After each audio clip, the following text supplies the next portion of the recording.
You know, I've talked in the past about the danger of maybe, the warning of what maybe can do to your life, to your goals, to your dreams, to your desires, the potential effect it has to destroy things that are good in your life.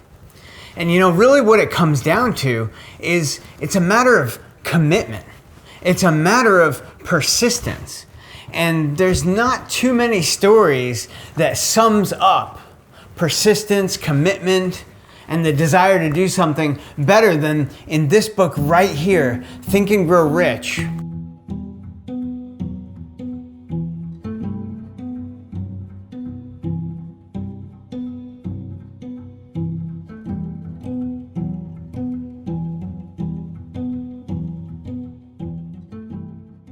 Right in the first chapter, Napoleon Hill talks about Edwin C. Barnes wanting to go to work for Thomas Edison. He says, thoughts are things, and powerful things at that, when they are mixed with purpose, persistence, and a burning desire for their translation into riches or any other thing that you want in your life.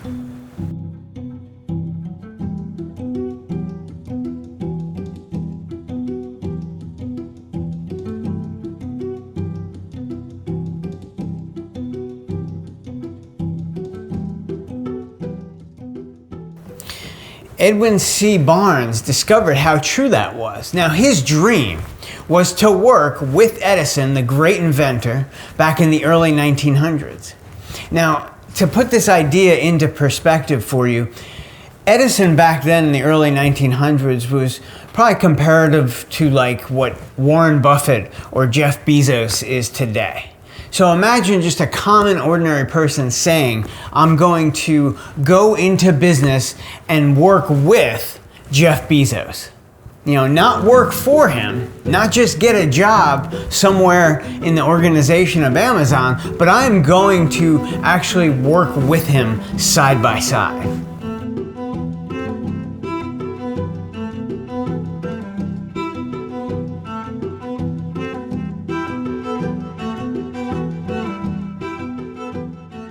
And it says in this story, right in the beginning, it says, one of the chief characteristics of his desire was that it was definite.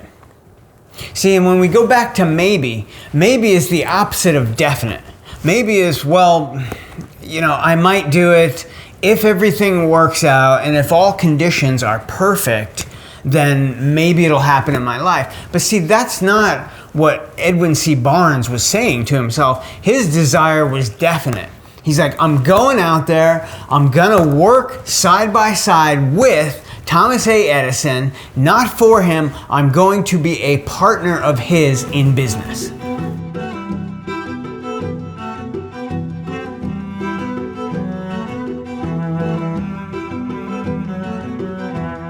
It also says in here, now when that idea first flashed into his mind, he was in no position to take advantage of it. There was nothing that he could do at that time. He was just an ordinary person. It doesn't go into details, but when you read the story, it sounds like he was probably broke or close to it, and just an ordinary average man. And it says in here that he had two obstacles.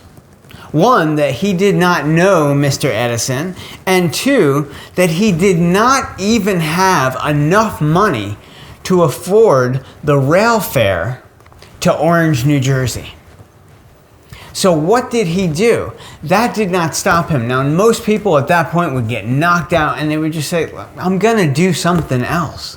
I'm not gonna continue to try and, beat myself up to try and achieve this dream. I'm just gonna do the next thing that'll make me happy. But not Barnes. See, Barnes was so determined that he snuck on to blind baggage so that he could get out to Orange, New Jersey. And when he got there, his clothes were dirty. This is like the train where the hobos would sneak onto and homeless people would hang out, and like they had no other way to travel. A dirty, dusty train car. And he took that all the way to Orange, New Jersey. Probably cold, probably freezing. Think of what kind of desire it must take to do that, to achieve your dream. That's how badly he wanted it. It was that commitment, that persistence. And when he got there, he walked into his office and announced that he is going to be going into business with Edison. And Edison says, in the book, he describes, he says, "I'll never forget the man. He looked like an ordinary tramp, but he had a look in his eye." And he describes it as a look that he knew this man was not going to give up. Now, he wound up working for him for a little while and then selling one of Edison's inventions that none of his other salespeople wanted to touch. It was called the Ediphone back then in that day and age. And Barnes became the promoter and main salesman of the Ediphone.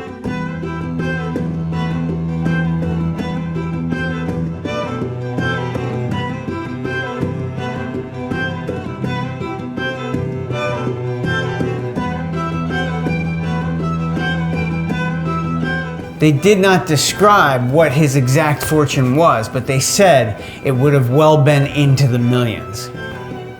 And it was the Ediphone, invented by Edison, sold by Barnes.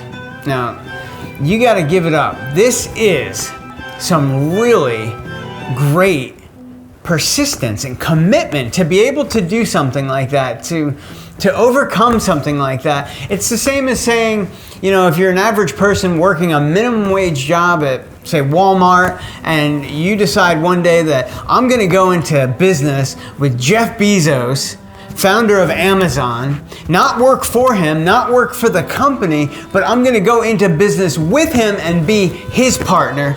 And then you go from Florida to Washington to his office. You don't even have enough money to get there, and you travel across the country and just walk in and announce that you will now be going into business with Mr. Jeff Bezos. I'm telling you, that kind of persistence, that kind of desire, it can't be stopped. When you have that kind of mindset, you will not be stopped by anything in life. And it doesn't have to be anything to do with money that you're after. You could just want to create the greatest family you've ever known in your life. Maybe you grew up without a family and that's your mission, is to provide the best life for your family. Maybe you just want to be a health fanatic because you saw a friend or a loved one go through something like cancer or something terminal. What is it that you want in your life? What is it that means so much to you that you can harness the persistence and the commitment that Edwin C. Barnes did in this book right here, Think and Grow Rich? I want you to think about that, and then I want you to send me a message if you've got a desire. I'm David Girrbach, and I'll talk to you soon.